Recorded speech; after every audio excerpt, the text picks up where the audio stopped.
بسم الله الرحمن الرحيم বিসমিল্লাহির রহমানির রহিম। আসসালামু আলাইকুম। মোহাম্মদ কাসিম রহমানের স্বপ্ন আধুনিক ভাষা এবং শেষ নবী মুহাম্মদ সাল্লাল্লাহু আলাইহি সাল্লামের ঘরের সন্ধান।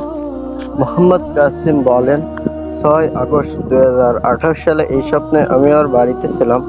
তখন ছিল সকাল। আল্লাহ তাআলা আমাকে ঘর থেকে বের হয়ে জায়গা খুঁজে বের করার নির্দেশ দিলেন, যা তিনি আমাকে স্বপ্নে দেখিয়েছেন। আমি খুব খুশি যে আল্লাহ আমাকে একটি কাজ দিয়েছেন। আমি রেডি হয়ে বাসা থেকে বের হলাম, কিন্তু জায়গাটা খুঁজতে কোন দিকে যেতে হবে বুঝতে পারছি না। তারপর একদিকে হাঁটা শুরু করি।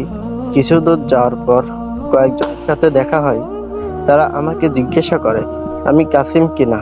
আমি অবাক হয়ে যাই যে আমি এই লোকেদের সাথে কখনো দেখা করিনি। তারা আমার নাম জানলো কিভাবে?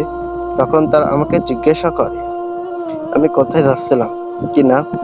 আমি তাদের বলি, হ্যাঁ, আল্লাহ আমাকে স্বপ্নে যে জায়গা দেখেছেন তা খুঁজে বের করার নির্দেশ দিয়েছেন। এটা শুনে তারা খুব খুশি হয় এবং বলে যে তারাও আমার সাথে যেতে চায়। আমি তাদের বলি সেই জায়গাটা কোথায় আমি জানি না। আমি নিজেও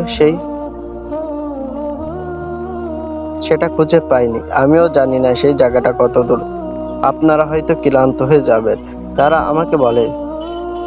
আমাকে বলছে যে কোনো পরিস্থিতিতে তারা আমার পাশে থাকবে। আমি বলি, আপনাদের ইচ্ছা, কিন্তু পরে আমাকে দোষারোপ করবেন না। তারা বলে, ঠিক আছে। কিছুক্ষণ হাঁটার পর আমি একটি বড় বাসা পাই। এটি একটি আধুনিক বাসা এবং সে বিশাল বড় ছিল। আমি অনুভব করি যে আল্লাহ আমাদের জন্য এই বাসাটি প্রস্তুত করেছেন।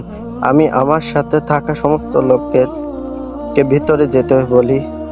আমরা সবাই বসে পড়ি এবং আমি গাড়ি চালানো শুরু করি। কয়েকটি ছোট রাস্তায় গাড়ি চালানোর পর জাযাকাল্লাহু খাইরান।